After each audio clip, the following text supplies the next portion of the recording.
And guys and gals, and welcome to the Monday, October 17th episode of Morning Coffee and Chat. Let me go and get everything synced in here together, and then I can see who all's here. I think Ty's here.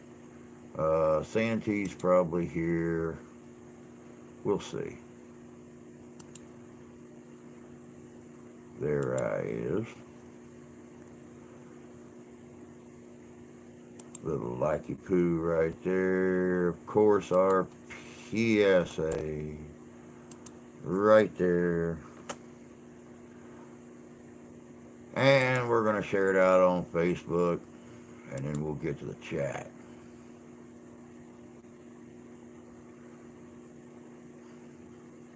There we go.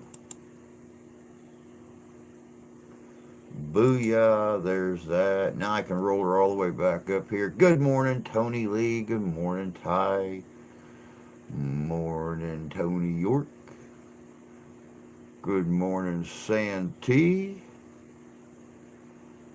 There's Jan. Good morning, dear.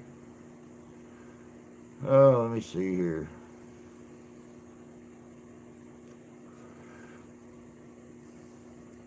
I hope everyone had a good weekend. It was a weekend. The wife's work schedule doing her training for that new position messed me up. That's for sure. Elements of Halloween Ends really disappointed me. We watched it last night finally. Last night or yesterday was her first day off for the week. You guys remember Friday and Saturday she had to work 5 p.m. to 1 a.m., so we had to wait to watch it together. It was not bad. Um, there was a lot about it that left questions open, especially the way that Lori finished her book about evil doesn't really die, it just changes shape. So that makes me believe in another decade, if they even wait that long, there's going to be another Halloween, but it's not going to be Michael. So, hey, Big Ben, good to see you. Thank you very much for the like. Never got into the game genre. Psycho boyfriend who happens to be tied with Michael is kind of odd. Um, I don't want to give away too many Easter eggs for people who have not had a chance to see it yet for whatever reason. But I think at that point when Michael grabbed him close to the beginning for the first time down there in the tunnel, when they looked into each other's eyes, I think they clicked. I think it was a shared soul kind of thing. Both of them living in pain, both of them never being accepted, both of them slowly going insane. Um, I really think it was a shared soul kind of thing, and that's why that connection. So, but I think that connection also changed um, when the boy went in there and stole the mask. So, hell, I ain't seen any of them. They're actually good for horror films. They're actually good. Hey, Candy. Good morning, dear. They're actually not bad for horror films. I mean, it's like I told my wife before we ever sat down and watched it. This is over 3/4 of my life. I remember sitting down at, you know, maybe 10 years old, 12 years old, and watching the very first Halloween. And now here I am at 54 seeing what they're dubbing as the last Halloween. So I think, like I said, just based on the ending, I really think that maybe in a decade or so, we're going to see another Halloween, but it's not going to be Michael. It's not going to be Jamie Lee Curtis. It's going to be a whole nother generation. So, I just seen yeah, I was raised on Universal horror stuff. I was too, Tony. I was too, but, my mom was always a horror movie fanatic. So not only did I grow up watching the Universal stuff, but as the new things come out, the Michael, the Jasons, the Freddys, you know, my mom would watch those too. Now my mom is like me; she don't like gore movies, but she loves horror movies. Michael Myers, in my opinion, is superior to the other slashers. Jason, Freddy just don't do it for me. I watched Halloween Ends Saturday night. I rated a 5. I haven't seen Halloween since the release of Halloween H2O. Now I got to admit there were some Halloweens.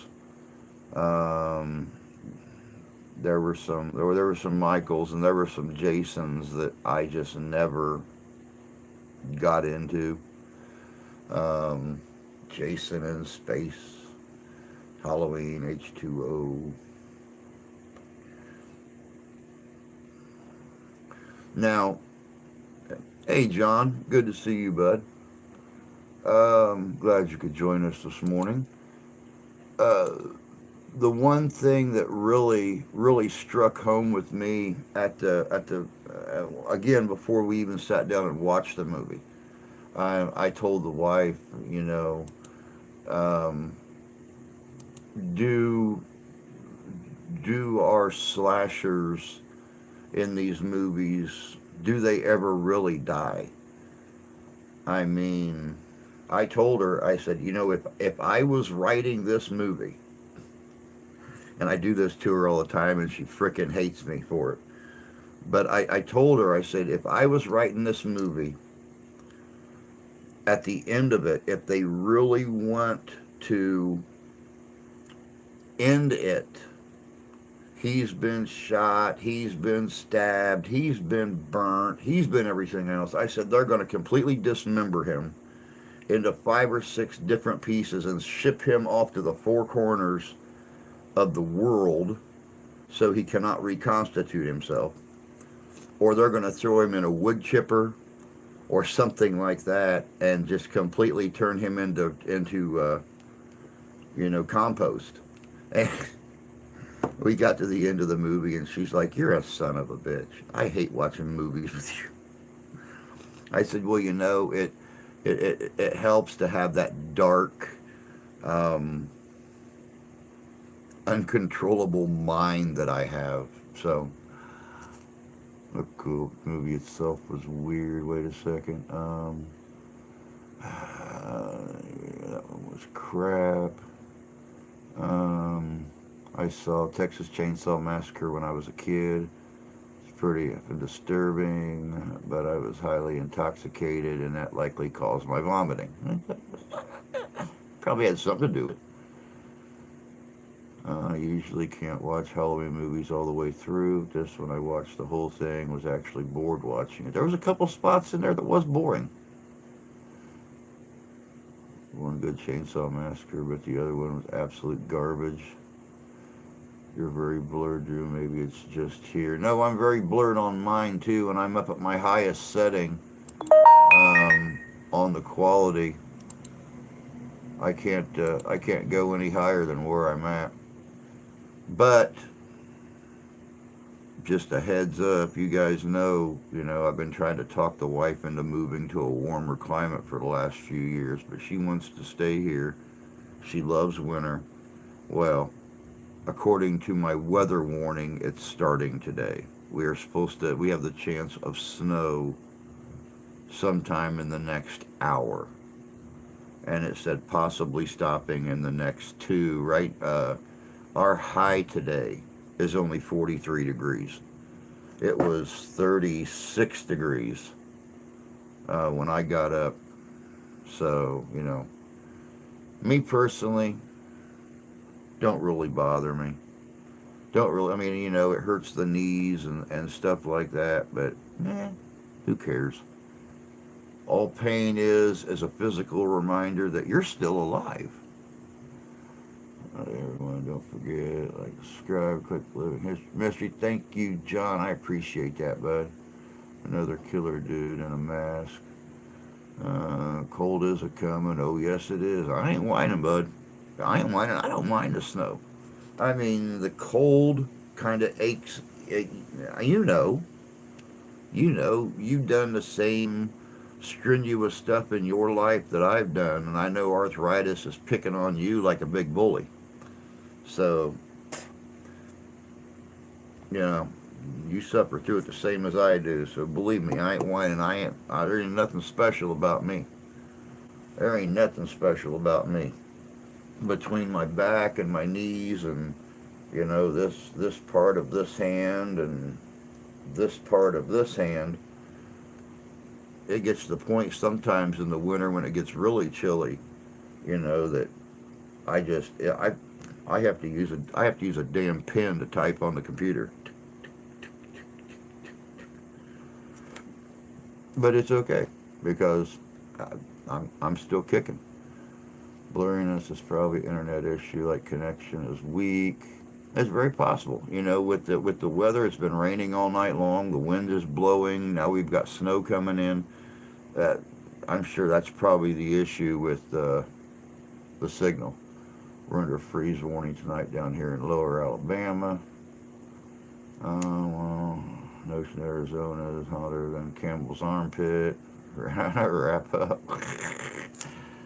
Have a plow from my Cub Cadet. However, nature can remove that. Yeah. Oh yeah. Silly day. Get it before us. That's God invented 4x4. Amen. I don't get snow where I am in Australia. Never seen it. Come to America, bud. Come to America. Come to America. You'll see it. My real good friend over in England that comes every year, well, except for the last 2 COVID years, he always tries to plan his trip here right after the snow has melted, April, something like that. And I keep trying to tell him, you can't count on that in Michigan. We've literally had snow the first week of May in Michigan before. So, and we've had snow as early as the first week of October. Normally, we get our first flurries on Halloween. But they said this year was going to be a much colder, much snowier winter than normal. So, we'll see what happens. I don't get future plan is to go to America. Good. Come to Michigan. We will hang out, bud.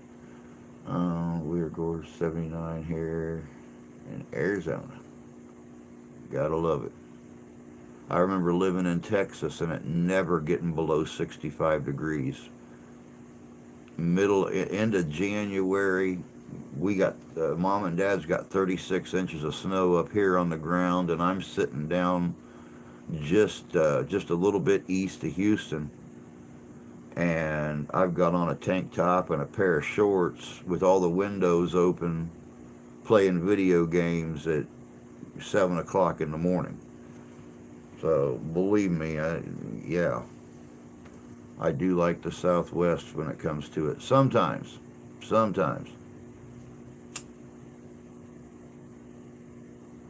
Oh, I know it does snow and freeze in Houston, but it didn't the three and a half years I was there.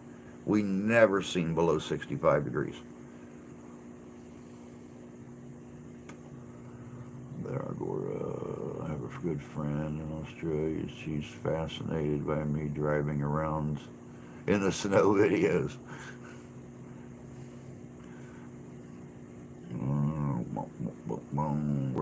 Where's Mark? Did Mark pop in?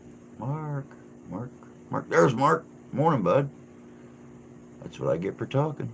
Missing people coming in. Way worse because there's no way prepared. I'd rather deal 110-degree heat than suffer through freezing cold.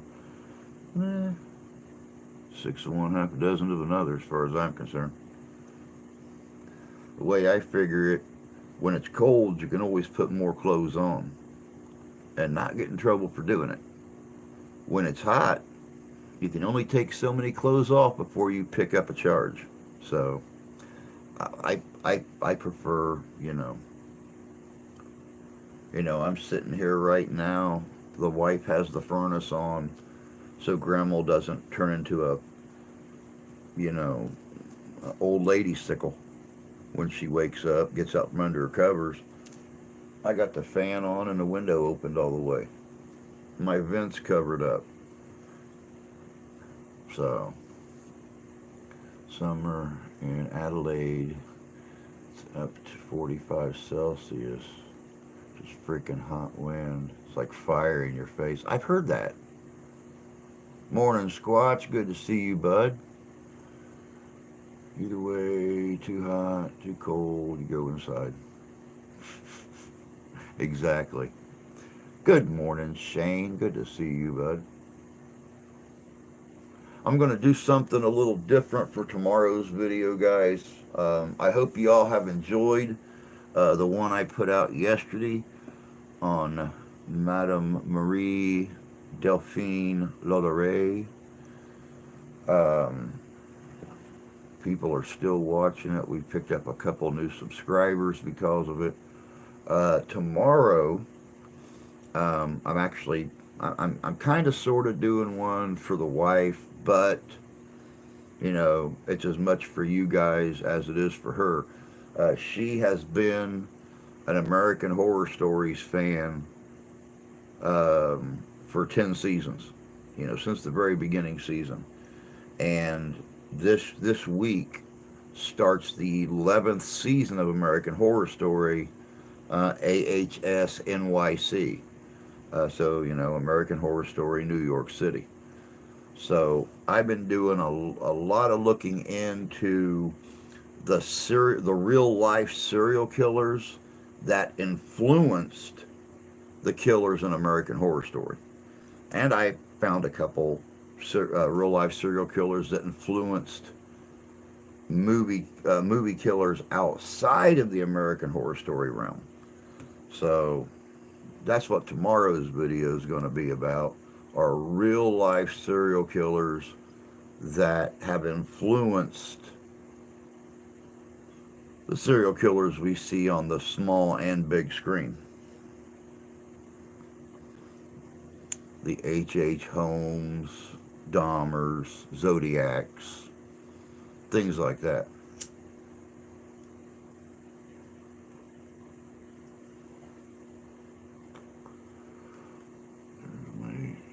Yeah, that's a cool deal. I watched it. I was correct on a lot of saying about it. I was on KG's panel the other day. American Horror Story is a good show. Used to watch it with an old fling I had. It comes on, I believe it's Thursday evening is when it's available on FX and Hulu. 8 o'clock, I think. 8 o'clock is, I think, when it's going to debut. Can someone make tomorrow be Thursday, please? Not real good at the time travel thing. I can go back and forth, but I can't take time with me, so you're just gonna have to wait it out, bud. We're all keeping our fingers crossed and being anxious for you and stuff. But that's about as much help as we can be. Sorry.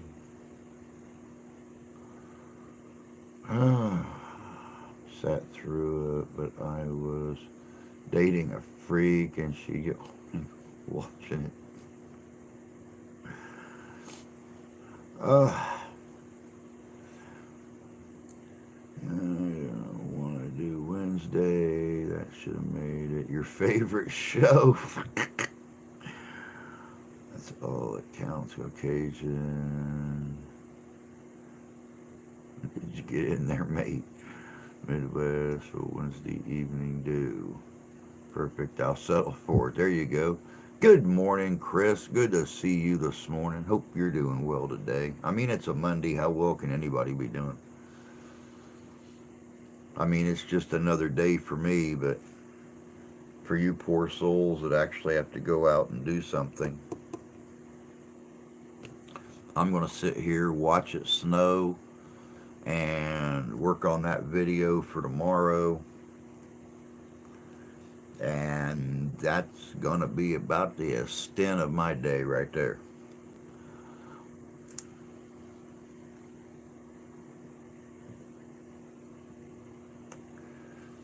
But the nice thing, honestly, about these cold mornings, coffee.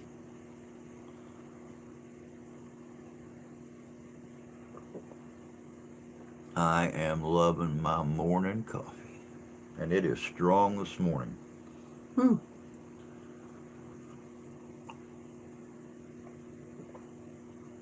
It's probably why I go through so much coffee is how strong I make this shit. Lost my internet during the horror movie trivia the other night. Oh, crap. Go figure. Well, you know, it is still on the channel. You can roll back in there. It's either on the regular videos or you can find it on the 35 Days of Halloween playlist as well. So you can go back and you can start up watching it where you left off at, where you lost your internet, and there was actually some pretty good questions in there.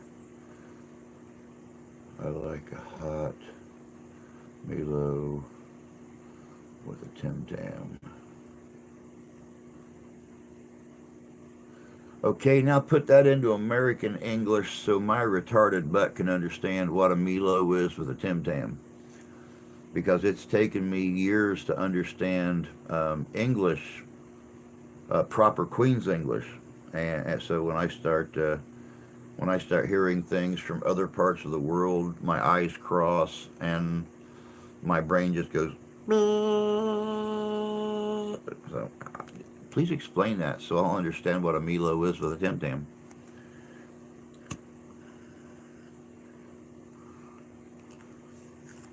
Because right here in America, the closest thing we got to that is a knick-knack paddywhack. So, lost my friend.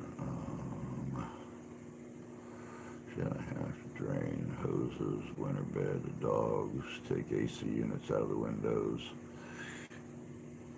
Yep, we got to get all winterized too because, you know, temps been down here, then it's been back up here, and it's been back down here, and back up here.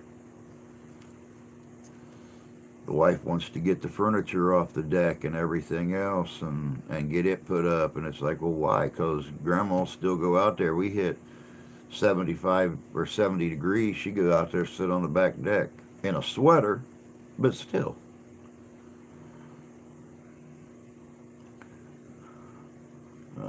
Put a trailer plug on the truck, prep the trailer for the road trip, busy. Jan, I'm shaking worse than a chihuahua. I haven't seen her in over a year.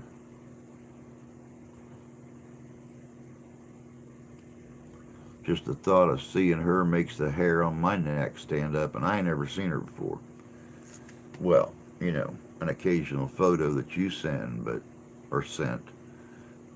But yeah, still a scary woman. Tim Tam is an Australian cookie. Wow. Now, see, I probably would have known that. We had a follower in Australia about a year ago, and she was supposed to send me this huge care package with, like, different kinds of drinks. She was supposed to send me a jar of Vegemite, some different cookies and stuff like that, and something happened. I don't know, but I never got it. So I probably would have known that if I would have got that care package last year. I was really looking forward to a Vegemite sandwich, but oh well. Don't let it get to you, Ty. Be just fine. I'm useless at American horror films. Not much use with British either. Watched a million, but they go in one eye and out the other.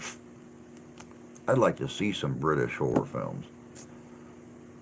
Then again, I've always been partial to shows on the BBC. I always got the English sense of humor, where the rest of my family would sit there like they were in a coma or something, not understand what was going on, but I'm laughing my butt off at them. So the Vicar was always my favorite. Of course, Doctor Who. Um, Shows like that just slayed me. I loved them. Um, I seen Tim Tams. We're looking up information on Sixth Cousin Tam Dufil. Milo is like a hot chocolate, but good for you, gives you energy, good stuff. A Tim Tam is a chocolate biscuit. You have it. You can put it in your Milo and use it as a straw. Oh wow, very cool. Now see, we have a wafer type cookie like that here. It actually is like wafer, like an ice cream cone or something like that. And it's coated in chocolate or something. You can put it into a cold drink and use it as a straw. A hot drink normally will melt the chocolate off of it and turn it into mush, and it just falls apart in your cup. Sounds good. Don't feel bad. I'm from Cincinnati. My girlfriend's from Nottingham. Took some getting used to. My question of the year after Wednesday, if y'all don't hear from me, it's because I ended up like the other baby daddy. Don't even think about that, bud. Don't even think about that. Don't even think about that. iRocker, he's an American YouTuber. He's tried it, loves it, swears by it actually. Very cool. American Tim Tam King. Now, see, I had a lot of people tell me that I wouldn't like Vegemite. And it's like, hey, I'm all about trying new stuff, especially international foods. And never got it, so I don't know. One day, though, one day.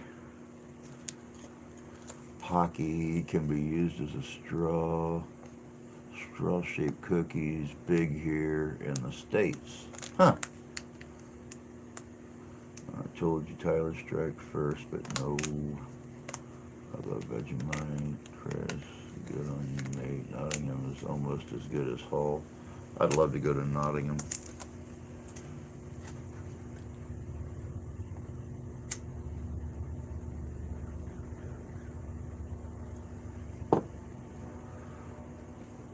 Vegemite is beer leftovers, yeast. Huh. Interesting. Then again, I'd like to go to Sherwood too. I mean, there have been legends and stories of Sherwood Forest for centuries about it being haunted because of the history in that area, the wars, the the government, the way they treated the people, especially the commoners. So I would love to do an investigation of Sherwood Forest. Let's think about that. Get that crap out of your head. Exactly. Good. Um, Marmite. Never even heard of Marmite. Ooh. Ooh. Something new I'm going to try now. Vegemite is like Marmite, but better.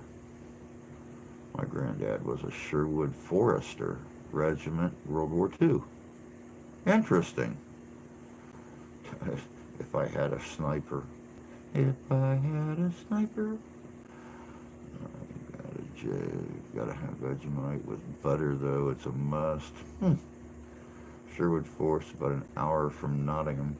Not as close as the movies make you think. Yeah, they kind of make you think that Nottingham is right on the edge of Sherwood or something like that. Big Ben, give over Marmite rules. There's also Promite. That is the nasty stuff. Was it the Sherwood Forest Regiment? Some secret special shit. Interesting. I see. I was actually unaware, and this is one reason why I love the channel being international. Is, as Americans, we hear stories of places in Australia or places in England or places in France or Scotland or whatever the case may be. But actually having somebody that resides there that can either admit and agree to some of the stories that we hear or, shoot them down is really cool. I had no clue that there was like an hour between Nottingham and Sherwood. The movies we see make them seem like they set right next to each other. A very short ride, especially on horseback, you know, 900 years ago. I've never heard of Marmite or Promite. So I've only heard of Vegemite because of, that song from, back in the 80s. He just smiled and gave me a Vegemite sandwich. That's the only reason I ever heard of it.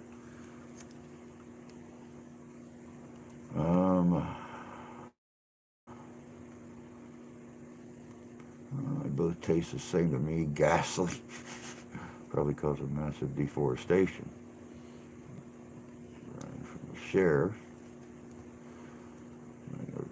Knox and Derby Regiment disbanded 1970. FFS don't ever go near Promite. Don't forget to visit Birmingham. Oh, man. There's so many places over there I'd like to go. Australia? I'd like to see all of Australia. But England, would love to see Cambridgeshire, would love to see Ellsworthshire, where my family came from. Scotland, definitely Eilean Donan Castle. That's where the McRaes, which was the Scottish side of my family, the most photographed castle in the world, up in the northwest corner. Would love to see it. County Cork in Ireland, where the Mahonies in my family came from. So,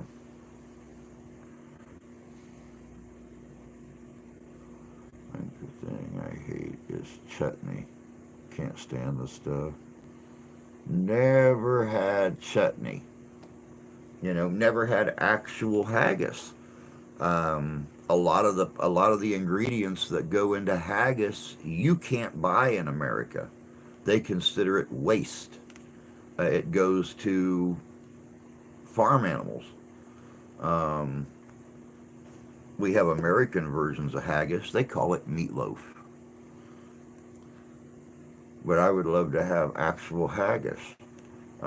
Thank God I can make Scottish eggs here. Make toddies and neeps and things like that. I don't go anywhere. I can't take my guns. You got me duck. Interesting, isn't it? Katie was born at Ely in Cambridgeshire. I was born in Beverley, east of Yorkshire. I have no interest in visiting other countries. I thought Promite was explosive. Well, Promite here, yes, is explosive.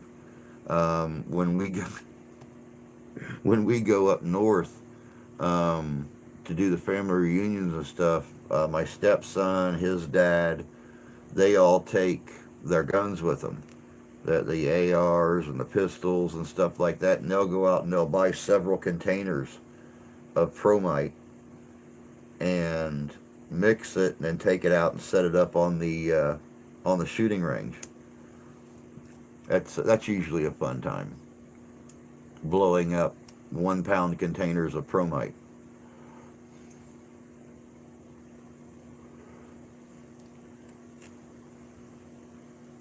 To bologna and hot dogs. Haggis is sausage tasting. So is black pudding. Not bad.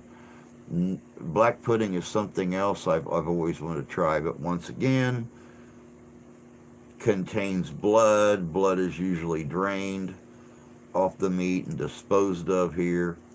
So, yeah, it's just one of those things you can't get here. Even in, like, we have a traditional pub in South Bend, Indiana, where Notre Dame's at. And they try to serve nothing but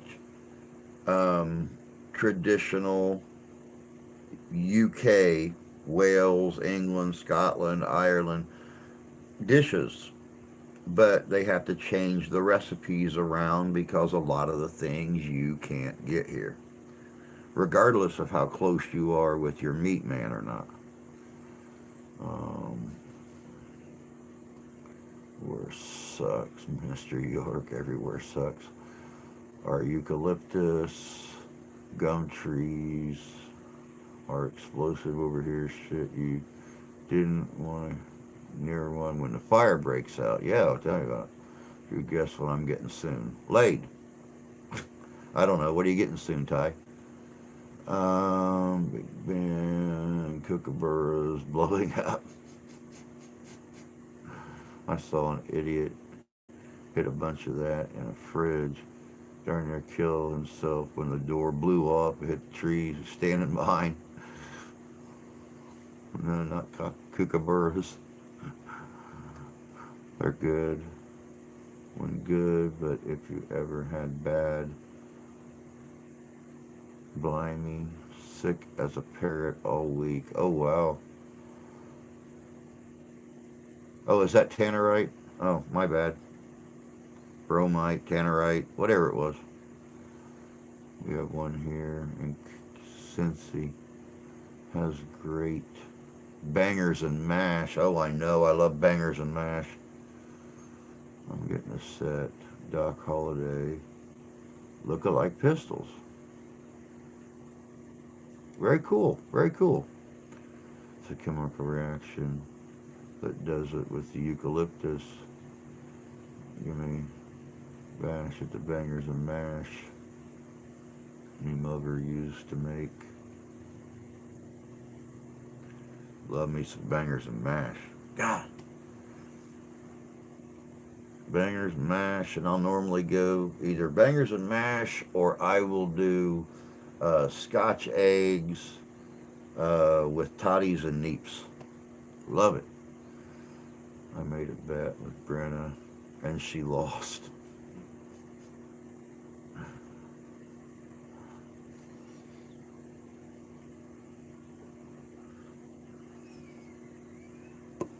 Hey, before you go buying them pistols, don't forget you've only paid partial bill back here in Michigan. Don't make me come to Iowa to collect. Dealing with me is like dealing with the mob. You might wind up wearing a pair of concrete galoshes and sitting in a stream. Courses. Sad as the water levels have been out west this year, the stream may only come up to your knees, but you're not going to be able to walk out of it. And concrete galoshes is going to hold you down. So koalas only eat eucalyptus or fuzzy walking grenades. Exactly. Which is, kind of what I was thinking, because that big video thing fire in Australia here. Hey, Lisa, good to see you, sweetheart. Jumping on here real quick to see what's up with my peeps. Doing our thing. Doing our thing. When the video was circulating of that lady saving that little koala here a few years ago when the fires were going on over there, um, you know, the little guy that was burned up really bad, and they took him and they nursed him back to health. And, you know, knowing they only eat eucalyptus, and eucalyptus is, you know, explosive. Um, I'm sitting here thinking, you see this little koala crawling at you that's on fire, and you stand there like, come on, come on. I'd be running the other way. It'd be like somebody rolling a grenade at you or something.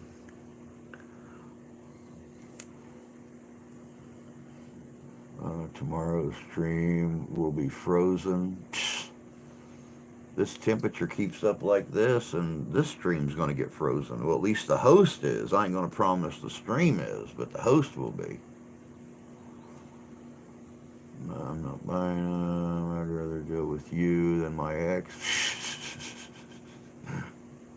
I know, bud. I know it. The one nice thing about it, at least when we part company and give each other a hug, you don't got to worry about that knife between your shoulder blades. At least with me. I always look forward to seeing you again, but at least you know that my picking is out of love. It's not because I'm just a bitch. Koalas only eat eucalyptus. No, they don't explode, but they do carry chlamydia through their urine, so you don't want to get peed off by one. Got to call the school. Oldest is sick. Geez, a crime. Those poor babies. Get it done. Get her done. Big man. My kids are out, or my daughter's out of school Friday and today. I don't know if it's teachers' days or what they are, but she had a 4-day weekend this weekend again. Had Monday off last week for Columbus Day, and had Friday and today off for some other BS reason. That's interesting about koalas. I had no idea. What do you mean you got chlamydia? I was petting a koala at the zoo. Mm-hmm. STD bears. It's because of the fires. Yeah, the koalas are now on the endangered list. Oh my God, I did not know that. I did not know that koalas were on the endangered list now. You do realize that koalas ends in bear, not kitty. I've never seen an angry koala. Every video I've ever watched, they're like big kitties or puppy dogs. I've never seen an angry koala in any video of anybody picking one up in the wild or anything like that. So I don't know what they're like. Bear, claws, and teeth. Yep. They do look cute and cuddly. Yeah. Was it a knife or lumberjack axe? Either or, bud. Either or. Between the shoulder blades, hurts like hell. And I found it out when I held one last year. The handlers were on standby just in case it would have been a nightmare otherwise. Oh, wow. I had absolutely no clue. They are lazy, docile creatures, but they can rip you to pieces real easily.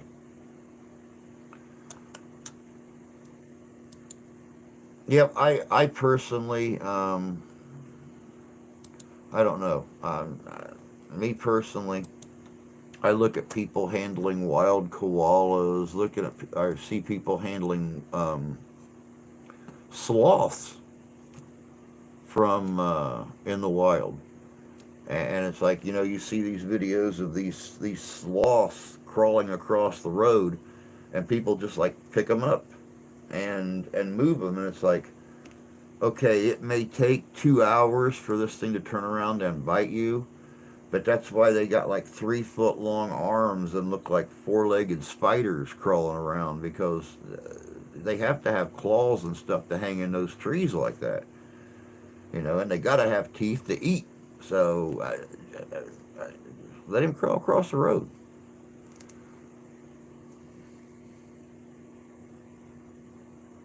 Their claws are like razor blades. Oh, wow.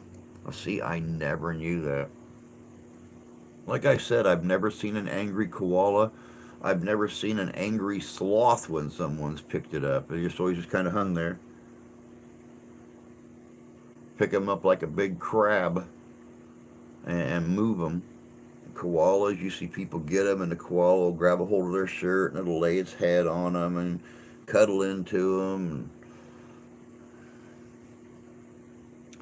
I seen where they found human bones and teeth and grizzly bear. What is that? That is what bear means.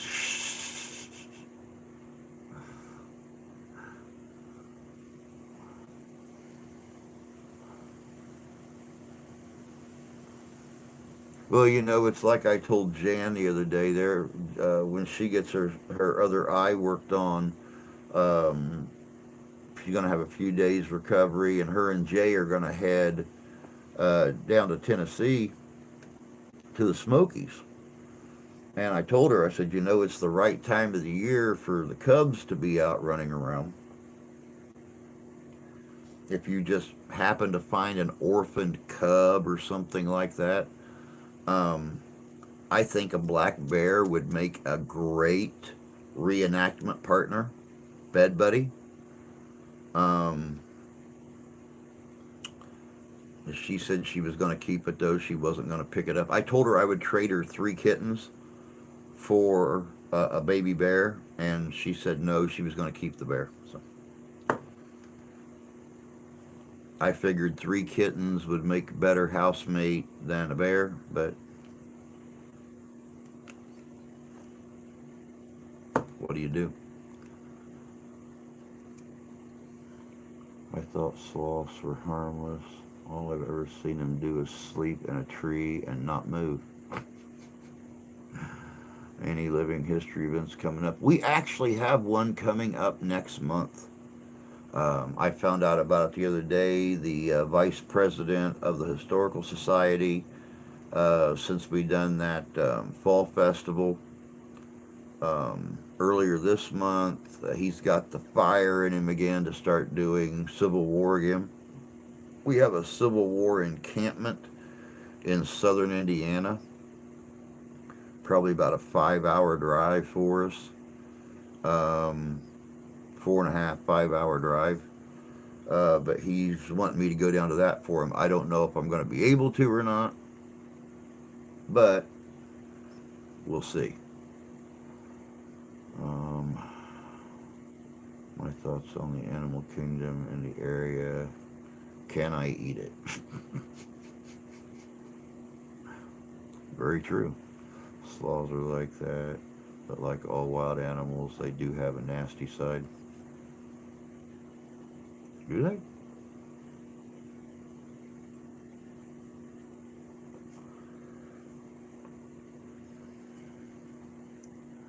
I'm heading to Gettysburg for Remembrance Day weekend. Wow, very cool. I would like to do a function or two out at Gettysburg. I think it'd be very interesting to go out there, meet some other reenactors. Um,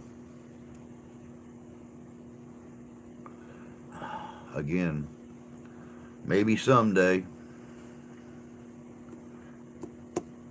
before I'm too old to enjoy it. I've never been hungry enough to eat anything canine. I've ate wolf. I've ate bear, rattlesnake, wolf.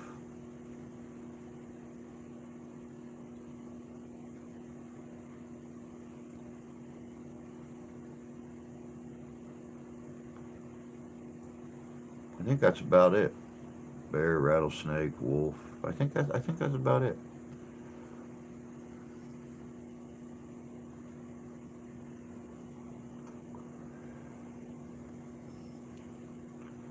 Every animal has a different defense technique. Oh, yeah. Well, I always thought that armadillos were cute as hell, down in the Southwest, down in Texas and stuff. And when I was living in Texas, I found out that armadillos can carry leprosy, um, which I had no clue of before that. You can catch leprosy off an armadillo, a little teeny tiny armored possum. So who would ever guess that? I've eaten about anything out there. Bear was good. Rattlesnake was all right. Bear was a little greasy, but I think if they would have prepared it differently, buffalo, elk, deer.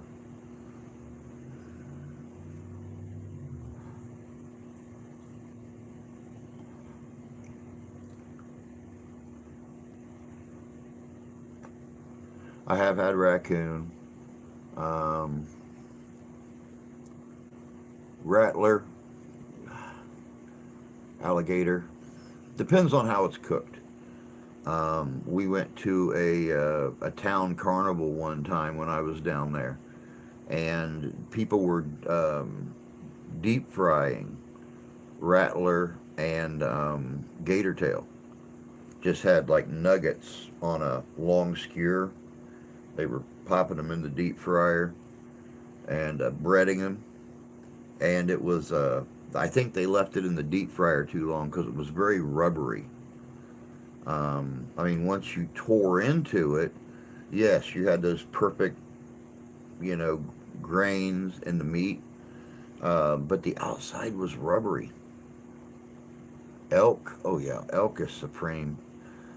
Elk and real 100% bison, definitely, definitely supreme meat. But around here, it's expensive as hell. Um, Several years ago, when I was still going to the Wild Winds Buffalo Preserve in Fremont, Indiana, just south of the Michigan line, they have 400 or 500 usually in the herd, and just randomly they'll go out and slaughter a couple of them and put the meat in the visitor center. You can buy it, and oh God, 10 years ago it was 6, 7, 8, $10 a pound for buffalo. I can't imagine what it is now. It isn't long stranded like poultry. Snakes go into the S position as a defense mechanism. Dogs, hares stand up. They growl before biting. Defense potential threat. See, every animal has a nasty side. Not sure about raccoon only because they're scavengers, eat whatever and everything. I feel like whatever the animal eats is what makes their meat good. Um, I don't know where you harvest the game from. Very true. Robert, long time no see, bud. Good morning. Hope you're doing good.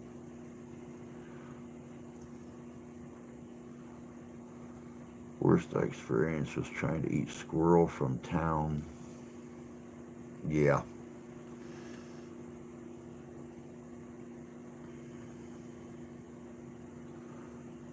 I don't know if I could do town raised squirrel or not. Never tried it, so I don't know. But when I was real little, my dad would go squirrel hunting. We'd always go out in the country to get them. It was bad.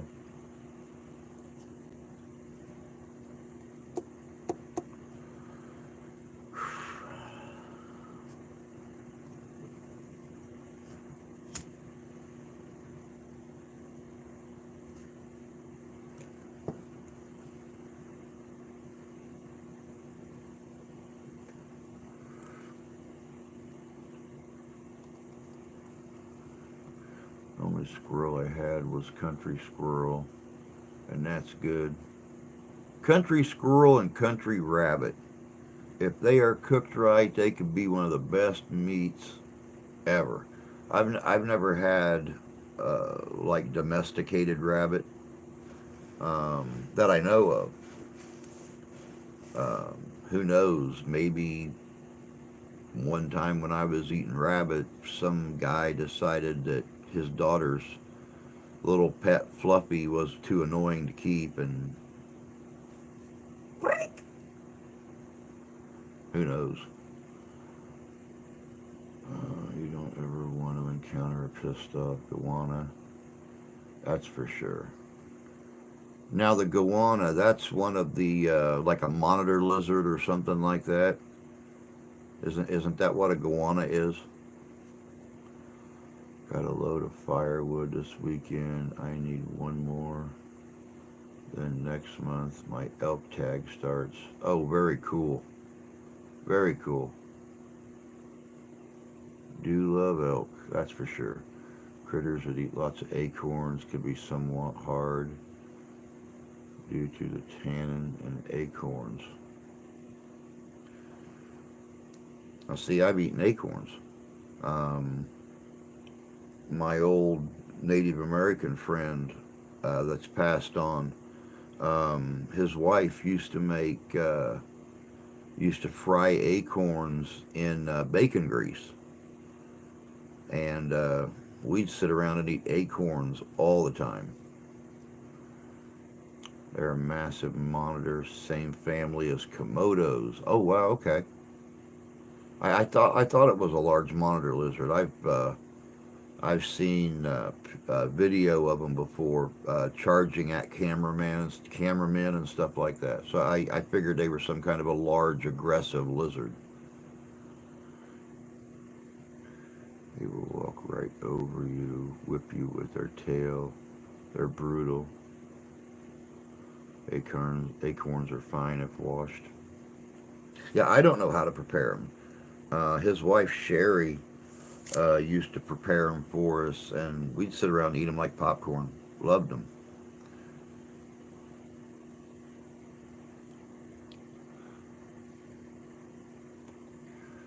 Interesting. You didn't know you could eat acorns like that, and they would taste good. Yeah, everything tastes good when it's cooked in bacon grease. Come on, come on. You cook dog in bacon grease, it would taste good. However, critters on other than coons don't normally wash stuff.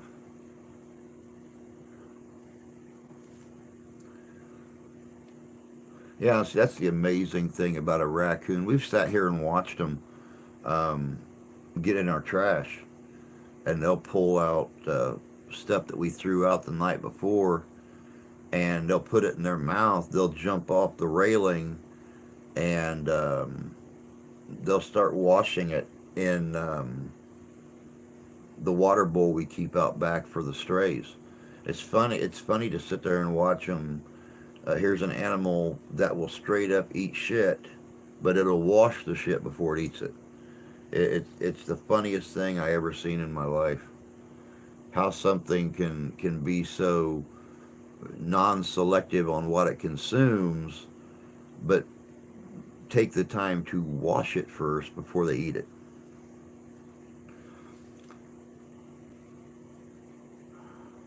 It's fairly common in the South to make bread from acorns. I've heard of acorn bread before. Washed shit is still shit. Exactly.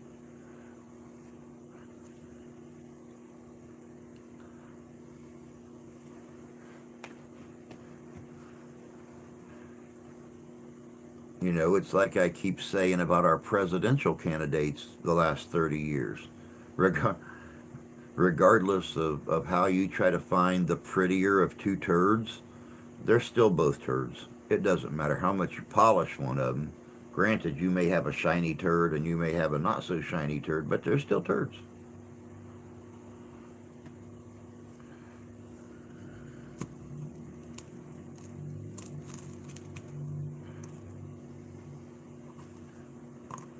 It's like putting lipstick on a pig. It's still a pig.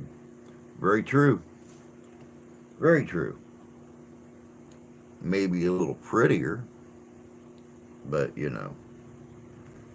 that never stopped a lot of people from taking their pig to the prom. I mean, their sister. I mean their friend.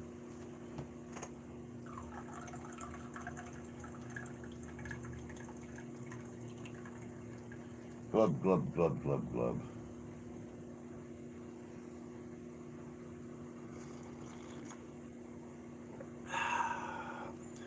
Put pig belly. That is true. That is true. Pig belly is bacon. So I mean, they're good for something. Christmas ham and bacon the rest of the year round.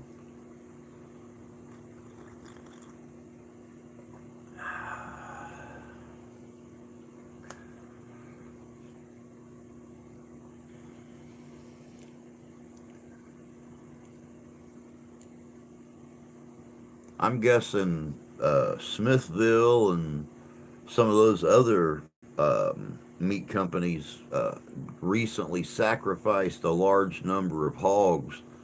I know recently on here we've talked about the prices of meat and stuff. Bacon being 10, 11, some places $12 a pound. Some places you're not even getting a full pound for that price. I was looking through the food ads when they came in the other day, when our newspaper lady tossed it up in the yard, and they're selling, yeah, $5 a pound. They're selling bacon back down $4.99, $3.99 a pound. So as soon as I can, I'm going to be stocking up on some bacon. That way, when prices go back up again, I still got bacon in the freezer. Burnt ends are delish. Sausage for all the other parts. Yep.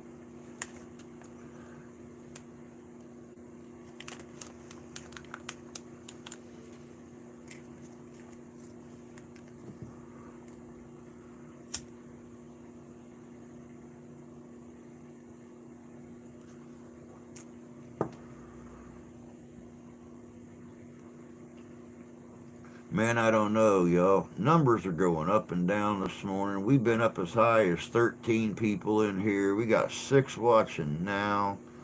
I guess people just don't like talking about food this early in the morning. I got 3 bellies in the freezer. I need to get out, thaw, and slice. Nice.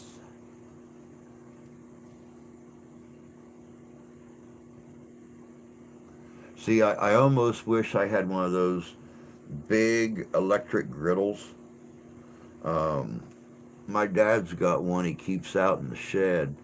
And when they find bacon on sale, he'll go out and he'll buy 10 or 12 pounds of it. And he'll spend the whole afternoon out in the shed just frying his bacon up, putting it in little 1 pound packages, little half-pound packages, whatever, sticking them in the baggies, putting them in the freezer. That way he's got his pre-cooked bacon. All he's got to do is warm it up. That's what 80-year-olds do when they're bored and retired. They sit out in the shed, listen to the radio, and fry bacon. As long as there's one woman in here, I'll hang. I need to thaw these to see if they are smoked. What are you going to do? If they're not smoked, smoke them. If they are smoked, job's done. But smoked or not, bacon is still bacon.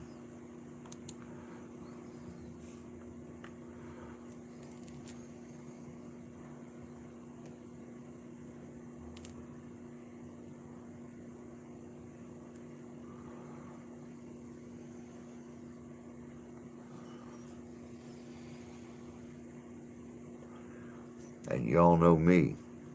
I don't pass up bacon. Bacon is its own food group. Meat candy.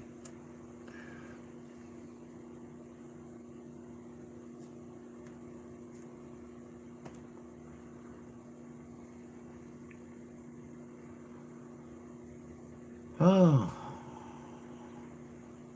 got a mulberry here and oak, so a good supply of green smoky wood. There you go.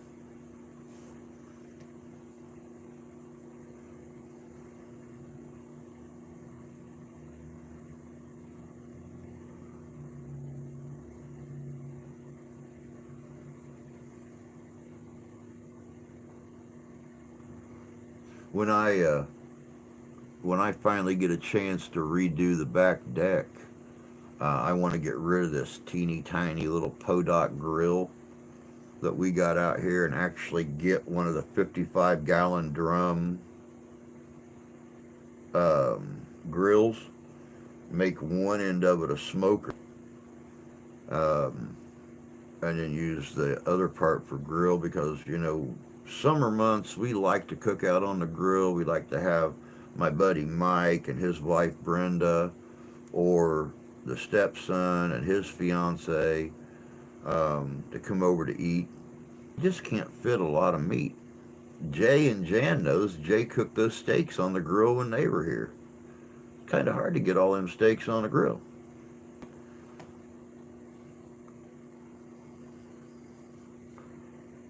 Oh, maple. Gotcha.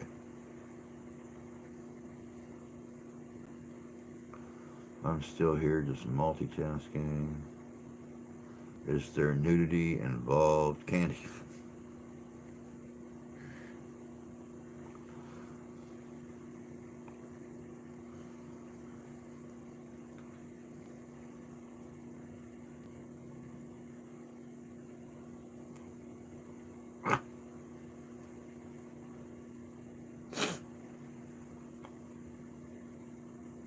Can there be? Oh my God, Tony. I don't know what we're going to do with you.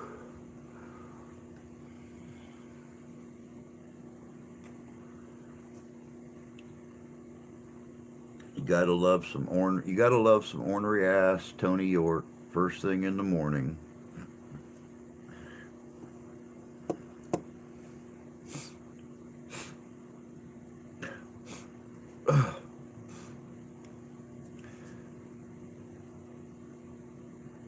God, I hope the picture's clearer for you guys than it is here. This is terrible. All pixelated and blurry. I know it's our weather. I can still hear it raining out here. Whether or not it's actually turned to snow or not, we're still showing 39 degrees. So, but I've seen it snow here at 39 degrees. So.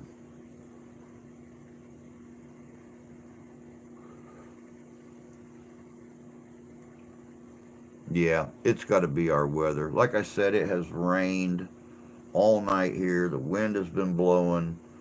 Um,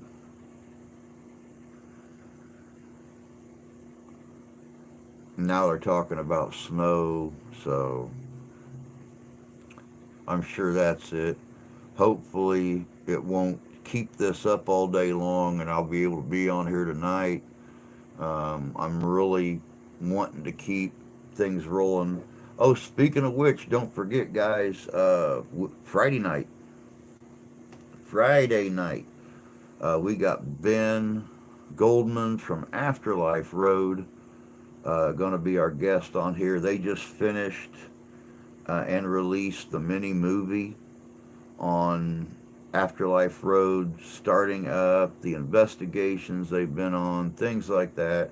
You know, he's been working on this for several months, but Ben is going to be our guest on Friday evening, Ghost to Ghost, and we're going to talk about the movie. We're going to talk about the creation of Afterlife Road, where they got their start, what their plans are for the future. everything. So, and it's, oh, you know, it's always a fun interview with Ben. He's a laugher. He likes to make people laugh. Um,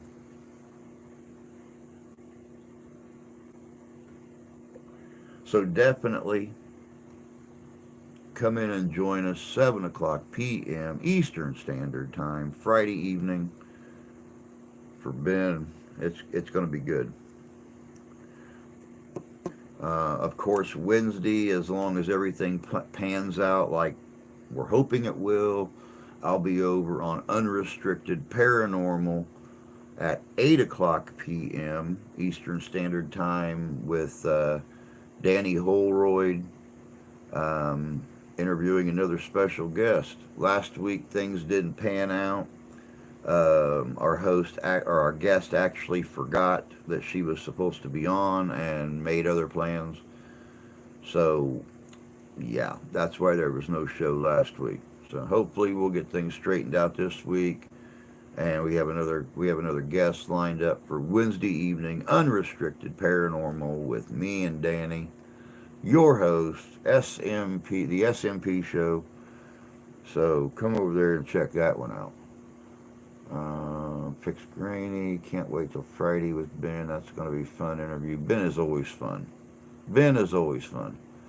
Coming home from taking dogs to groomer, been listening. Cool, cool. Glad you got the puppies looking pretty, and you've been listening. Of course, you know you should have been listening at the groomer, um, and then that way uh, other people would have said, "Hey, that sounds interesting. What are you listening to, Jan?" And you could say, "Morning coffee and chat on Living History's Mysteries."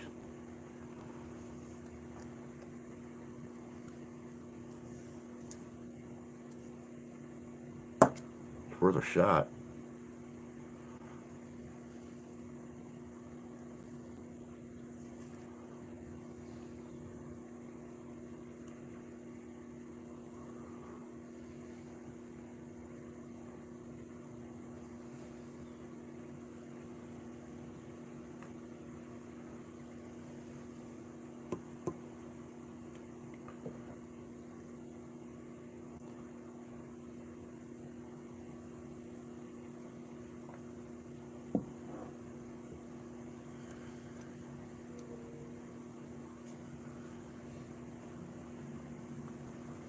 I'll be back shortly. Need to make coffee. Go get it, Tony.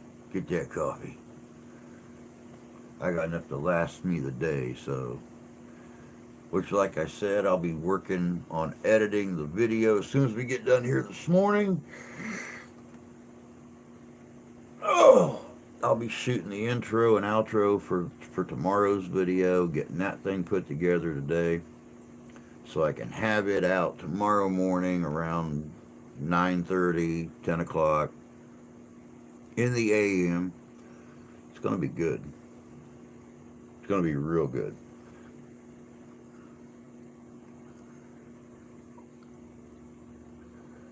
Of course, you know, coming up,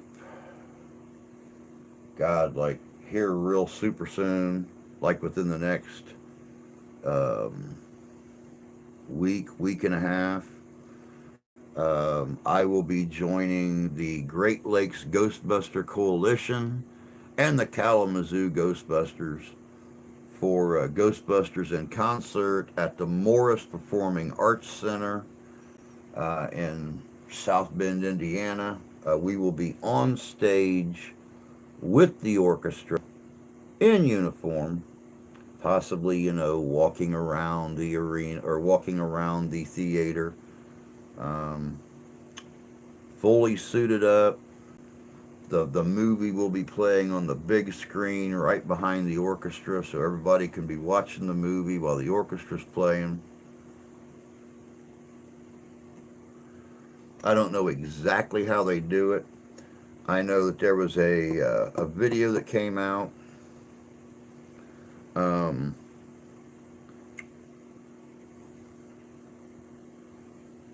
2 years ago on YouTube where Dan Aykroyd was talking about Ghostbusters in concert.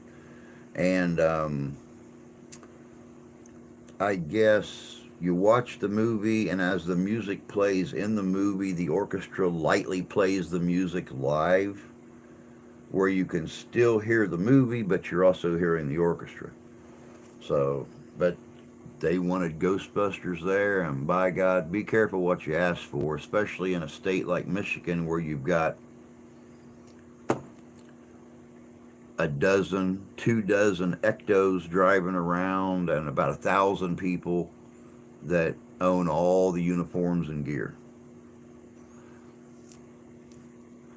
Um, Woot woot, Ghostbusters. It's going to be fun. It's going to be fun. I enjoy putting the jumpsuit on.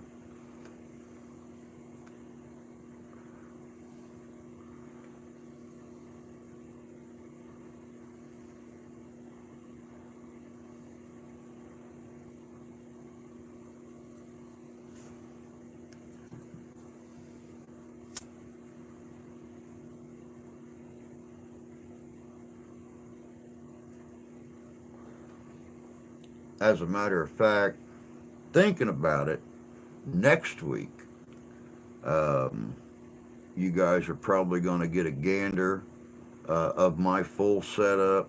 I will be doing a video on um, I will be doing a video on ghosts caught on video, and of course, I will be in gear, dressed up at the intro and outro of the video. Um, I'm trying to play more with special effects and stuff for the videos, green screen. Got to keep it interesting. I noticed that a lot of the comments on the videos lately have been about um, the outfits that I wear and how much people like them and stuff like that. So I'm trying to keep them interesting. Don't want nobody falling asleep before the video actually starts. Hang out with us, Lisa. Hang out with us. You'll find one real fast. I went and done the premiere of Ghostbusters Afterlife with Danny and the Kalamazoo Ghostbusters last December. Showed up on site. I had a jumpsuit ready for me. I had a proton pack ready for me, and it was fun. Got suited up and ran around the theater, taking pictures with the kids and the folks that come into the theater and stuff. It was real fun. It was a blast.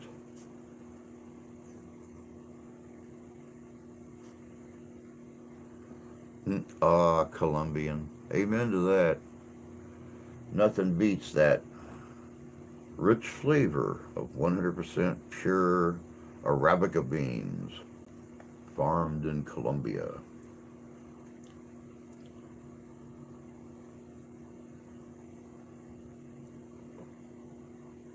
Farmed with the hands of Juan Villalobos Ramirez, or whatever that guy's name was that was on the commercial about the Colombian beans.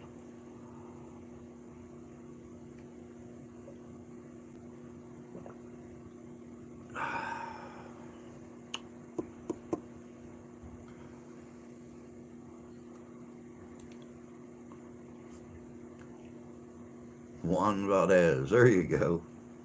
Oh, that's right. Juan Villalobos Ramirez was um,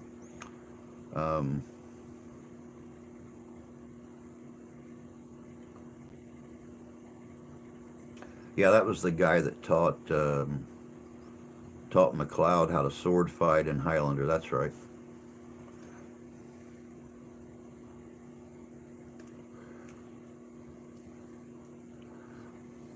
But yeah, I agree. Colombian beans taste so much better than Ohio beans. So yeah,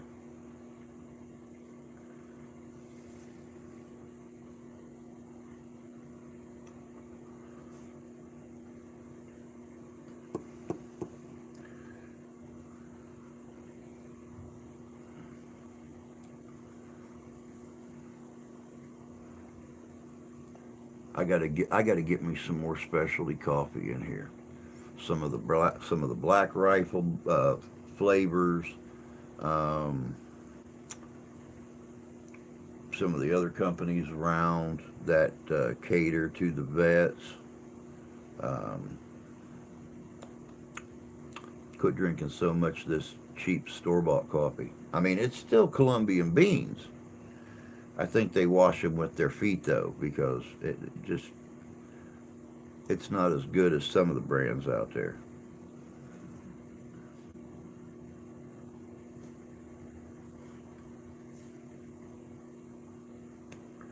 But when you're a poor dude, you buy what you can buy. And I buy $5.99 a pound. Once in a while, I can actually catch it on sale for $4.99 a pound. White label, right up here at the store. That's why I go through the coffee so fast around here, because I got to put extra in to get the flavor out of it. Have Maxwell House medium blend.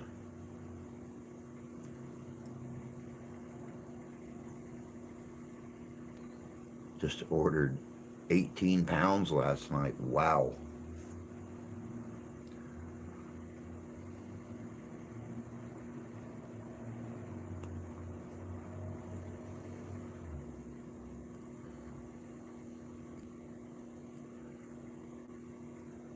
18 pounds of coffee. That might actually get me through about 3 months. Two, 6 3-pound cans. Wow. I don't know what mine actually is. Oh, um, mine is 1 pound 7 ounce cans. Oh, but this is what I'm stuck drinking. I mean, it's not bad coffee, but you got to use 8 9 scoops of coffee, especially in this big pot, to make me a gallon and a half of coffee. I wish I wish 1850 blend was cheaper. I'd just buy a buttload of that and keep it on hand. I like that 1850.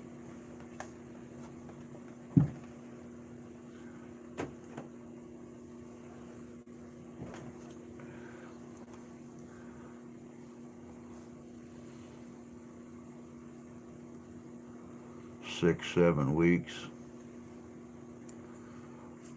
Actually 3 pound cans. At this point in life, I don't give a shit what it is as long as it's coffee, and I have it every morning. Amen to that, sister. Oh, you have the 1850 at the cabin? Now, see, I like the 1850 in the pot, but I love it in my great big 1 gallon coffee pot that I use over the open fire when I'm camping. There's just something about it boiling over a fire that releases more flavor in like the 1850 or Black Rifle coffee. Just that constant tumble as it's boiling. Just it releases so much more flavor than what it does in a coffee pot or a percolator, like Big Dog here. And I am all about good flavored coffee. It is cooked cowboy style at the cabin. Good man, good man.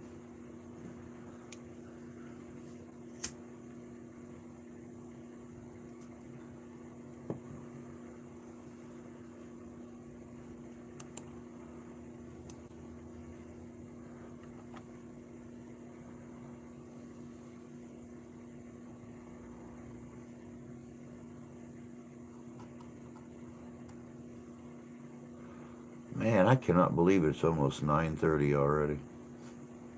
And I was sitting here at 6:30 thinking, "My God, man, wake up, wake up." You have got a live stream in an hour and a half, and you are still groggy-fied. Start down on the coffee, get your ass woke up.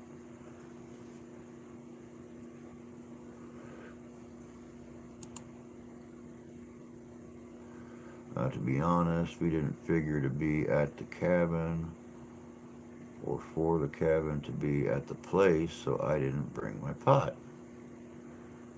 That is good coffee when it's cooked cowboy style. Yep, you will definitely, Lisa. You wanna experience um, the fun side of the outdoors and stuff like that. Next summer, you will have to join me for a reenactment or something, um, especially for the coffee. Getting up in the morning, do a hot pot of coffee, and kicking back and just relaxing, dressing up in funny clothes, and having a good time. You'll definitely have to join me, at least at one event next summer, and experience it as I experience it.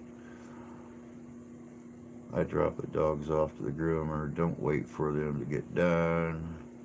So I'm ready by the time she closes. I'll have to drive in rush hour traffic. Not looking forward to that. Don't blame you. Don't blame you. Yeah, it sucks. It sucks to have to do that. Actually, I like perked over coffee style, but they're pretty similar. Totally go with you next summer. Cool. Cool. It'll be fun. I've never had somebody come out to an event with me and not have a ball. So, yeah, definitely. It'll be a cool experience. If I decided to do that one next month down in southern Indiana, I would offer to take you to that, but you're so tiny and thin that if it's cold, we'd probably have to roll you over the fire to thaw you out the next morning. So, yeah, it's not a good situation there. Have to put you on a rotisserie to thaw you out after a cold night. What is my favorite food for the camp out? Um, Normally, um, I I'll try to cook something simple. Um, one of my favorite regional southern dishes is potatoes, green beans, and sausage. And if I can find some good um, like venison sausage or something like that someone has got done. I prefer that, but I will use like smoked sausage, and I'll take the big Dutch oven, cut up a bunch of potatoes, get some green beans and throw it in, chop up an onion, cut my sausage, um, inch and a half thick or so like that, just the rings, and throw it in and just let it boil. Let the flavors mix together. When you're sitting around a fire in the evening, you got your coffee or you got your other chosen evening drink, whatever it may be, and you're sitting there with a big old pot of stew like that. I love to make chili over the fire. Um,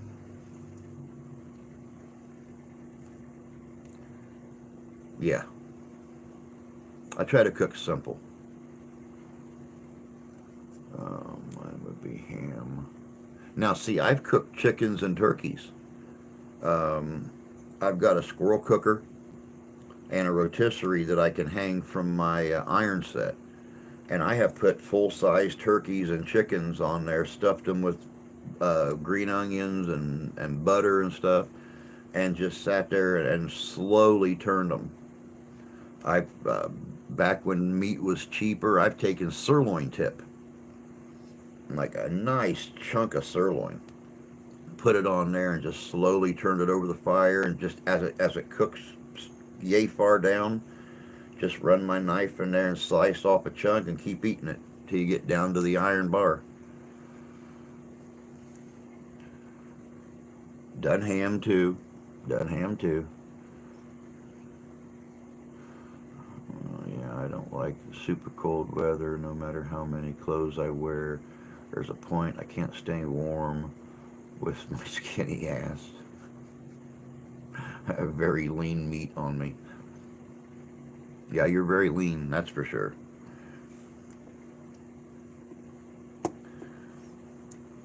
I mean, don't get me wrong, I have a lot of wool around here to wear, so I stay pretty warm.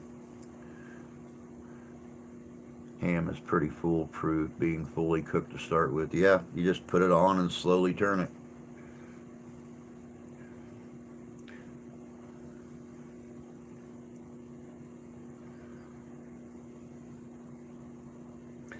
All right, if you guys will excuse me for a second, I'm going to run to the potty. Talk, real nice amongst yourselves. I'll be back in just a second. Coffee's a calling. Coffee's a calling.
Freaky ghost, baby, let it go.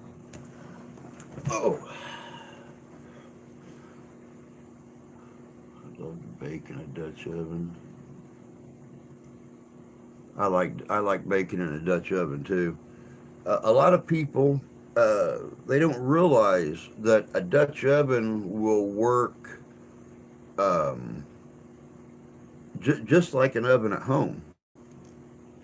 The key to it is making sure that when you do cornbread or you do a cobbler or something like that, that you throw a couple S hooks or a trivet or something down in the bottom of your Dutch oven, and then you bake your stuff, whether it's cinnamon rolls or cornbread or whatever the case may be. You set the pan right down on top of that trivet or those S hooks.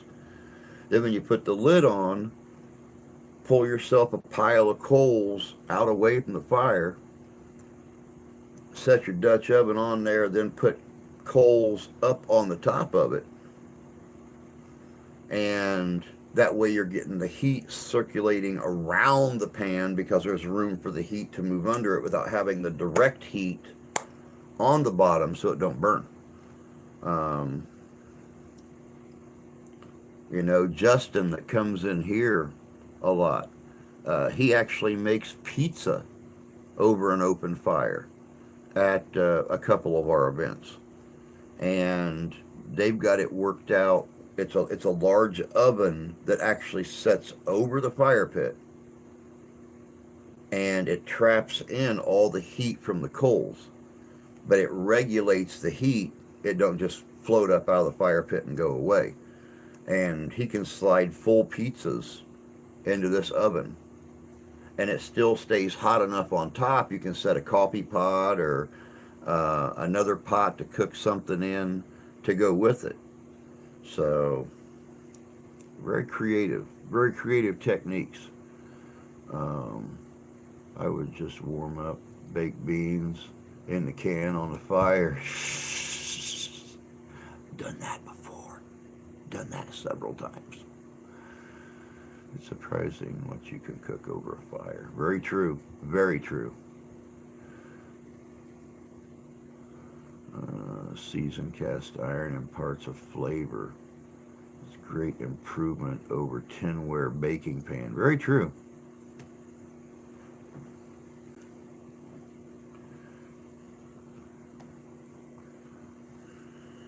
There it is.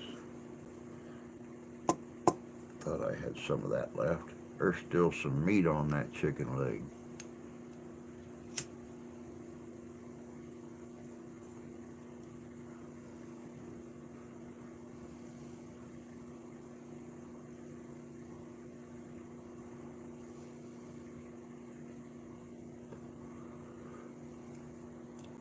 Yeah, it's very cool some of the things you can cook. I've seen people make blueberry cobbler, apple pies, cornbread, regular bread, just all kinds of great things in a Dutch oven.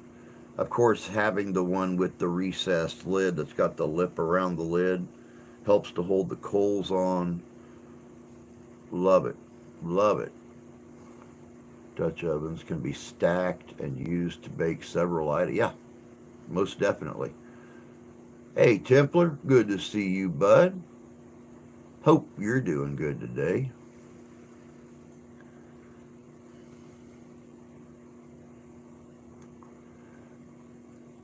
Starting tomorrow, staycation at home. Whoop, whoop.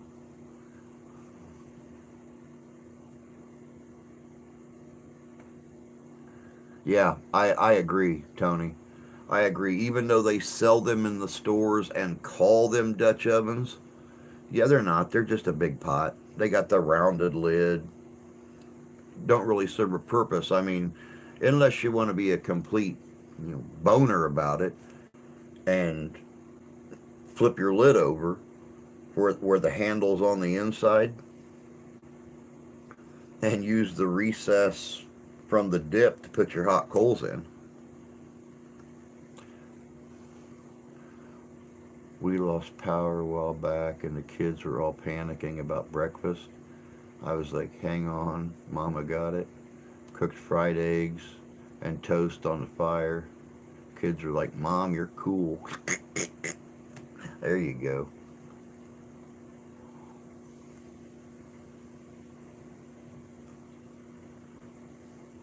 One of the fire pits I got from my godbrother has grates so I can cook on it.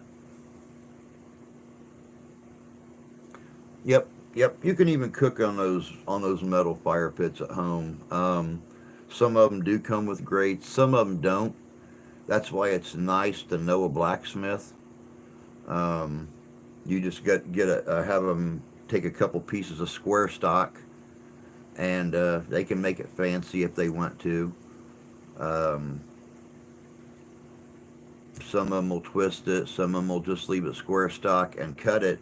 Um, I have a blacksmith friend not very far from here who will take one of those large fire rings and they'll drill two holes in it and they'll take some round stock or some square stock and they'll put it through the hole and they'll they'll hook it and then they'll close the hook so when you want to just have the fire you can flip them back. Sometimes they'll put four holes in it where you can just run the stock through it and then set you a grill top on top and cook on it. When you just want to have a fire, you pull the bars out and toss them to the side and boom, fire pit. Damn right. Cool kids. We ain't starving or dying over here. We made crates and discarded steel walkway metal. Very cool. Well, I'm glad you guys aren't starving or anything.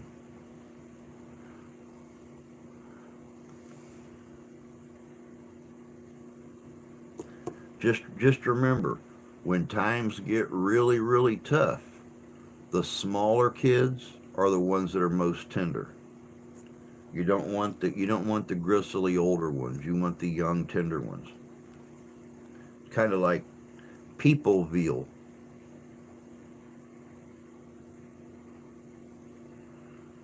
I have spent way too much time doing videos on, you know,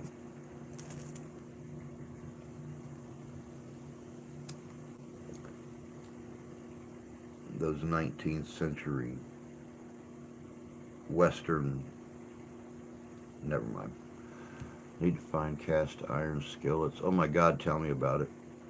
I think I have some coming from my aunts. Mom and Dad were just up in Indiana, I think 2 weeks, 3 weeks ago, and finished cleaning up my aunt's place. And I think my mom grabbed me a bunch of cast iron. Now I just got to find a place in our kitchen where I can hang that big cast iron rack that my son got for me, to hang all the cast iron skillets and stuff on. There's no place. There's too many cabinets. Too many damn cabinets in this place. Every family holiday, my kids all said Dad has to cook whatever dish is appropriate.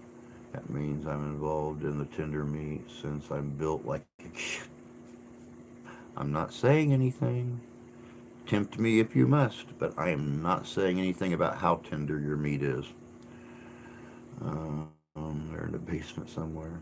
JJ, I still peruse antique stores just to find cast. Amen. Make sure they're cooked to internal temperature of 160 to avoid enough stuff. You find them for a percentage. It looks so cool in your kitchen. I know, it'd be really kind of cool, but like I said, we have too many damn cabinets in this place. There's no place to hang this little rack. And I even thought about maybe hanging it over the top of one of the windows, but the windows are too wide.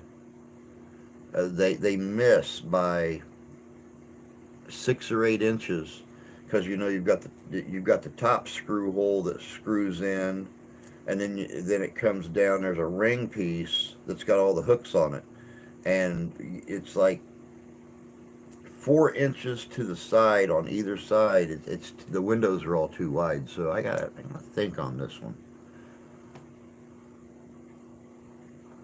I haven't gone to antique shops in a long time.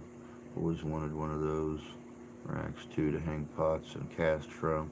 My son looked for that thing for a year, and he actually went and re-roofed a barn, an old barn, down around Muncie, Indiana, and found this thing in the barn, and it was sitting in a pile of scrap iron. And he asked the owner, he said, "Hey, can I have this?" And the guy's like, "Yeah, I'm just going to cut it up and turn it and scrap it." And it still had all the S hooks on it. I think it's got 6 or 8 S hooks on it. So last time we were down there for my grandson's birthday a couple months ago, he threw it in the car and said, "There's your rack for your cast iron." Now I got to start finding more cast iron to hang on it. I wouldn't let anyone in my basement. I wish I could take some cabinets out. I wish I could take some cabinets out. That's the plan in the future.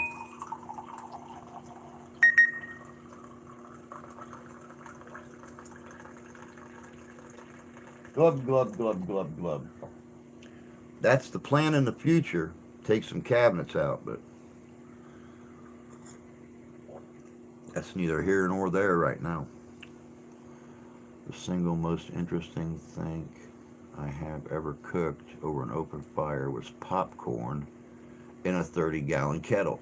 We actually have people that come out to some of our events, Tony, that they cook popcorn, kettle corn, and cook kettle chips over a fire in those large kettles. Dude, they make a mint. They make a mint cooking that stuff out there. That's the gimmick of of instead of, you know, becoming a sutler or something like that and selling clothes and guns and stuff like that, you want to get into being a food vendor at one of those events and just make kettle corn and kettle chips. I mean, you literally make 10 times your money back. The last time I was down at Rochester, Indiana for Trail of Courage, there was a feller down there right down the road from us. And they were skipped to doing at noon on Sunday. They still had 6 hours to go in the event, and they were out.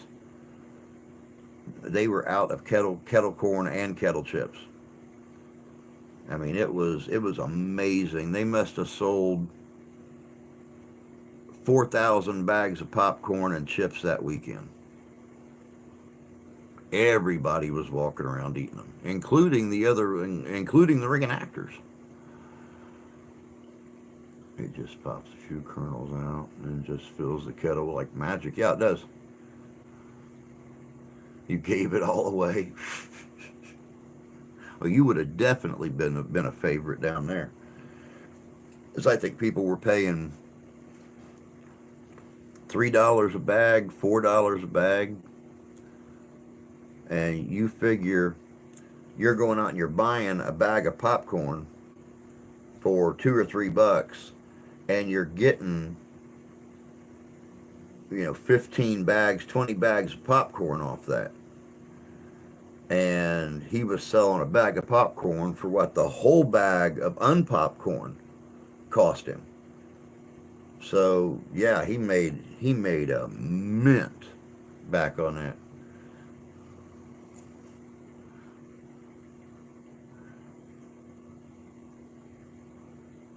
It was a living history display meant to be education, not vending. Oh, you used ears of corn. That's cool.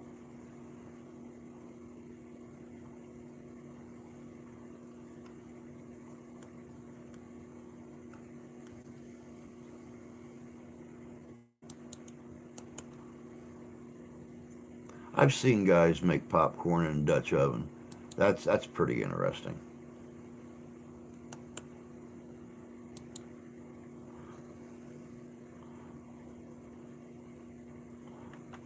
I love watching people make popcorn in a Dutch oven. Then they sit around, just munch on popcorn. This event that I done, oh God, 3 weeks ago, the fall festival, um, we had somebody making popcorn. And when the event was over, they had like 4 or 5 bags of popcorn and a bunch of apples left over. They told everybody, they yelled, anybody wants any popcorn or needs some apples, you know, come up to the front of the Newton house. I went up there. These popcorn bags were 3 times the size of my head. I'm still eating on the popcorn. Not much left. Maybe 2 or 3 bowls, but my God, this bag was that big around and probably that tall.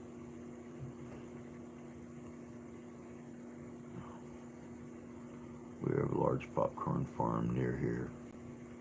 Just saw your Stone Lake video 2 years ago. Left a comment.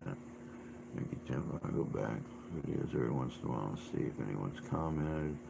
Well, I'm out, fam and friends. Much love to y'all. Hope everyone has a blessed, good day. Gotta get my pitch duties done. All right, Lisa. You take care of yourself, sweetheart. And we will catch you later.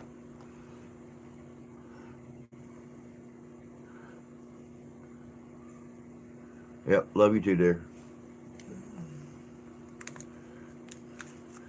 Where have you watched the Moonville Tunnel?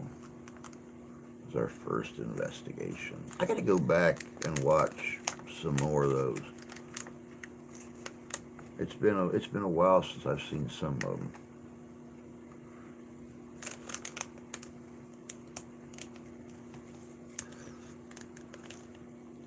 like I said earlier, guys, starting here in about 12 minutes, I'll be starting to work on that video for tomorrow. That's going to be a good one. I'm going to have to be politically correct though, and yeah, I know. It's not something we normally say on this channel.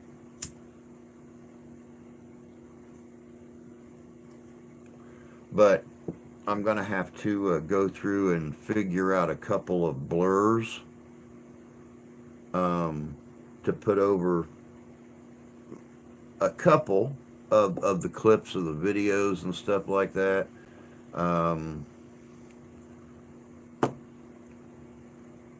Let's just say that they're a little too edgy for YouTube. So there might be some blood, maybe a murder, something like that. So yeah, I got to maybe some brain matter. I'm not really going into much detail about it, but there are a couple things I got to blur. But it's going to be a good video. Not yet. Have lots to see and catch up on. All right, Tony. You have a good day, bud. Take care of yourself, and we'll catch you later. I communicated with an older gentleman. Still need to figure out how to make an intro for the channel.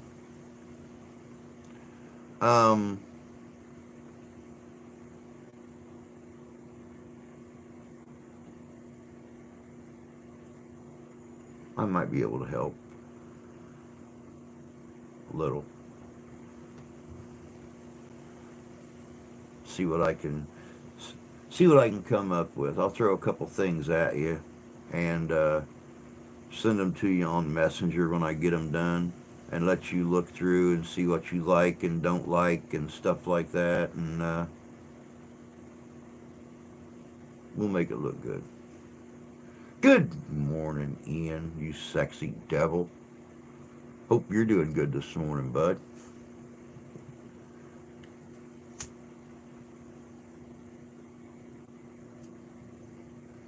My pleasure, Jan. That's what I'm here for. I keep telling people if they need help with stuff, just let me know. Normally with folks, I sit down and play the dad figure, and they vent to me and talk about their problems, and I listen if they want me to listen. I advise if they want me to advise, but nobody ever comes to me for technical work. They're only interested in my sexy brain. Because God knows the rest of it isn't sexy.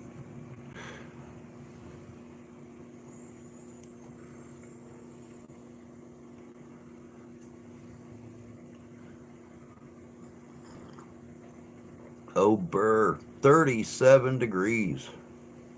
37 degrees. Why, thank you, Jan. I appreciate that. I just found out they got a whole box, a whole case of my cigars in down here at the gas station.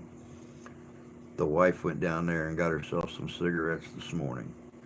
And she said that the guy working behind the counter said, hey, tell your husband we just got a whole case of his cigars in. That's 12 boxes. Like 4 months worth of cigars. I'm like, woohoo! Not that I'll ever be able to afford a case at a time, but maybe one day when we have like 10,000. She didn't have any extra money. She didn't have any extra money. If people would pay back what we've loaned them, family, then we could afford to do extra stuff like that.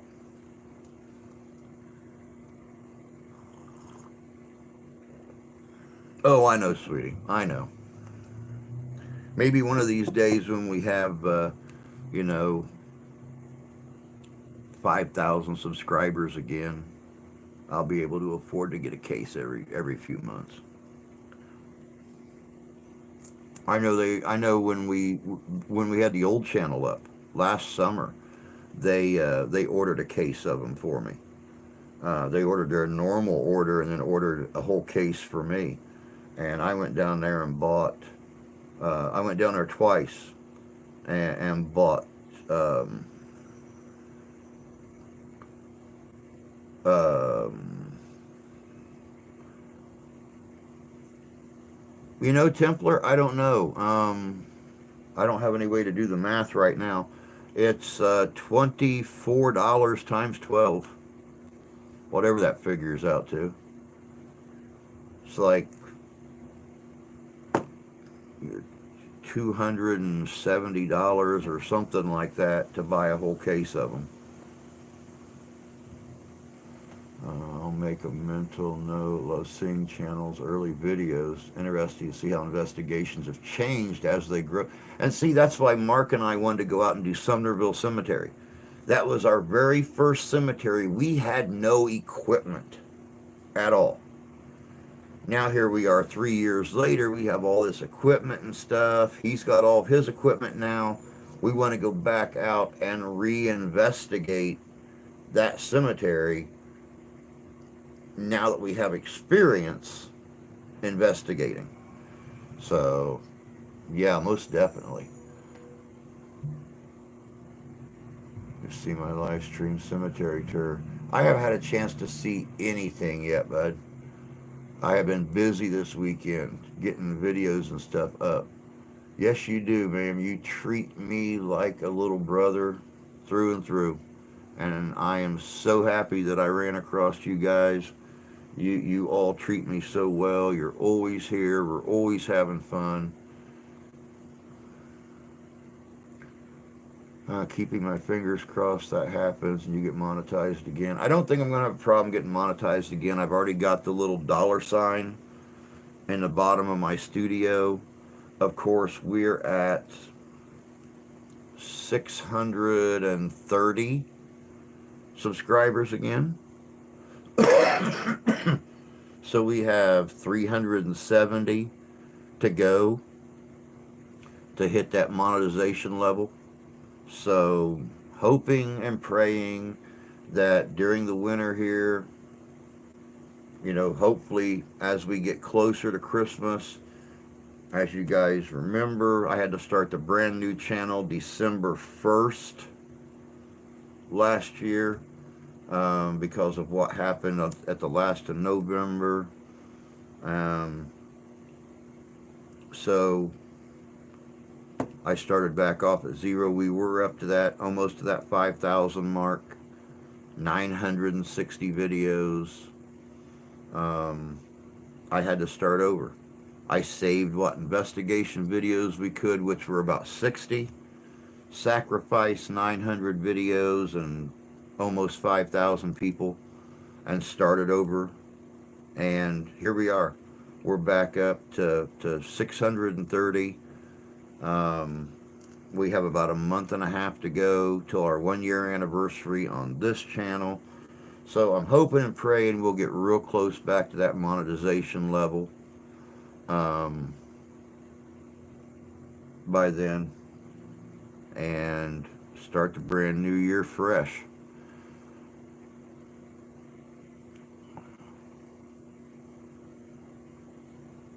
All we had when we started off was an EMF meter. We didn't even have that. We had we had my daughter's old crappy phone that had a couple of apps on it, and one of them is an app I still use because it's been tested and proven to actually work. So, but now, voice recorders, EMF detectors, all that fun crap. We got it all, and I can't wait to get back out to Sumnerville and hit that puppy again.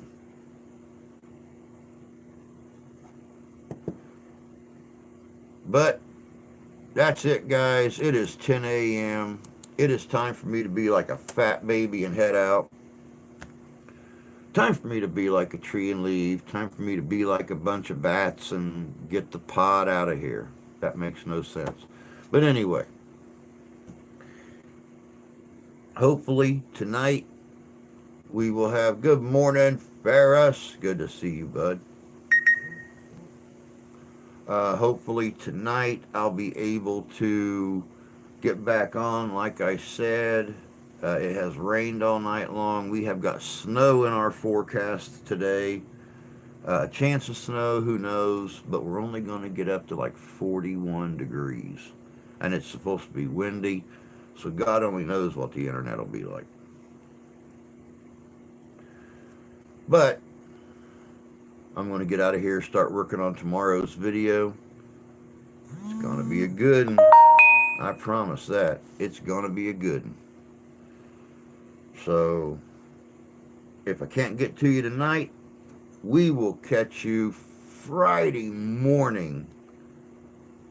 Unless you come and visit me and Danny on Unrestricted Paranormal on Wednesday night at 8 o'clock p.m. Eastern Standard Time. Don't forget, we got Ben Goldman from Afterlife Road coming up Friday night, 7 o'clock p.m. Eastern Standard Time. That's going to be a good one. But Ferris, you take care, bud. Jan, I love you, honey. Take care. Tony, take care, mate. We will catch you guys later. But until next time, take care of yourselves. Take care of each other. God bless you. God love you. We do. We'll catch you on down the road.